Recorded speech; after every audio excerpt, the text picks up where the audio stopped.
नाजरीन ताज़तरीन अपडेशन से बाखबर करने वाला हूँ। दबंग ब्यूरोक्रेट ने जिसने कि अपने बाप के जेवर और ज़मीन बेचकर हजूर सल्लल्लाहु अलैहि वसल्लम की शान में एक ऐसी किताब लिखी जिसने दुनिया के लिए एक मिसाल पैदा कर दी। और उस किताब में हजूर सल्लल्लाहु अलैहि वसल्लम के बारे में क्या लिखा वो आपसे शेयर करने वाला हूँ। इससे पहले हमेशा की तरह रिक्वेस्ट है, अगर आप मेरे चैनल को पहली दफ़ा देख रहे हैं लाजमी सब्सक्राइब करें, क्योंकि आपका सब्सक्राइबर होना हमारे लिए नहायत ही ज़रूरी और कीमती रखता है। बेल आइकन को ऑन कर ले ताकि हर नई अपडेशन आपको मिलती रहे। और मेरी वीडियो को एंड तक लास्ट तक देखें, अपने कमेंट्स का इज़हार करें ताकि दूसरों के नॉलेज में भी इजाफा हो सके। आए देखते हैं इस रिपोर्ट में क्या कहा गया है।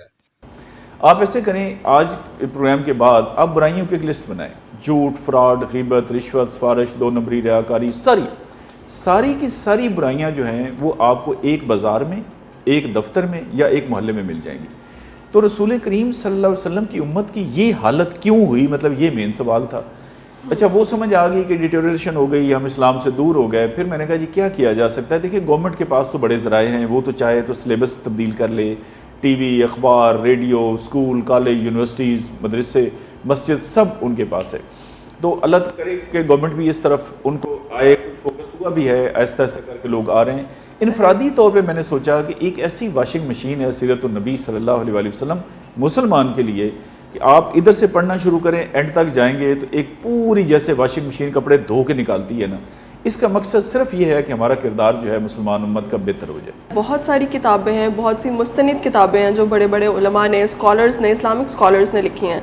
तो फिर आपको क्यों लगा कि आपको ये, फिर भी आपको लगा कि आपको ये किताब लिखनी चाहिए? अच्छा, ये एग्जैक्टली बड़ा वैलिड क्वेश्चन है। मेरी पहले ख्वाहिश ये थी, कोशिश भी ये थी कि मैं कोई किताब रिकमेंड कर दूं और लोगों को, हम वो साथ जैसे हमने 50 लाख की अभी हम बात करेंगे कि नामात भी रखे हैं, तो मेरा ये था कि किताब ये पढ़ें और उसमें 50 लाख। जी बिल्कुल, अभी हम उसकी तरफ आएंगे वीडियो में आगे। जब वो किताबें मैंने पढ़ी ना, तो अब मसलन शिबली नुमानी की बहुत ज़बरदस्त किताब है, मुस्नद है, लेकिन वो 7 जिल्दें हैं। 7 जिल्दें मतलब 7 किताबें, इतना मेरे पास तो टाइम ही नहीं था ऑनेस्टली स्पीकिंग। देखना, जॉब की वजह से बहुत मुश्किल से मैंने टाइम निकाला। फिर मैंने कहा अभी एक स्टैंडर्ड बुक हम बनाते हैं, बिल्कुल आसान हो, आजकल की ज़ुबान हो, ये नहीं कि वो पुरानी ज़रूरी या मुश्किल अल्फाज।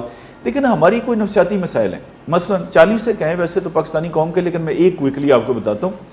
आपने मुझे काम कहा, मैं कहूँगा जी मैं पूरी कोशिश करूँगा इस काम के लिए, लेकिन जब मैं लिखना शुरू करूँगा यही बात एग्जैक्टली लिख के, तो मैं ये नहीं लिखूँगा मैं पूरी कोशिश, मैं उसमें लिखूँगा मैं कोई दकीका फरोगुजाश्त नहीं करूँगा। अच्छा, अब जो आम आदमी को कहते हैं यार ये दकीका क्या बला है, कोई शहर है, बंदा है, ये क्या चीज़ है, आज तक तो सुना ही नहीं, उसने ज़िंदगी में पहली दफ़ा दकीका। तो वाई नॉट के मैं यही लिख दूँ कि मैं पूरी कोशिश करूँगा। रसूल करीम सल्लल्लाहु अलैहि वसल्लम की कोई हदीस आप निकालें, अब हाम नहीं होगा, बिल्कुल क्लियर अल्फाज होंगे।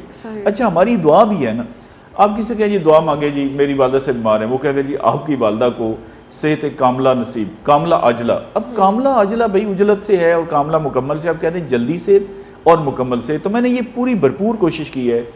आपको इंशाल्लाह पूरी किताब के अंदर एक लफ्ज़ ऐसा नहीं मिलेगा जो आपको समझना है। आपसे मुराद आम आदमी जो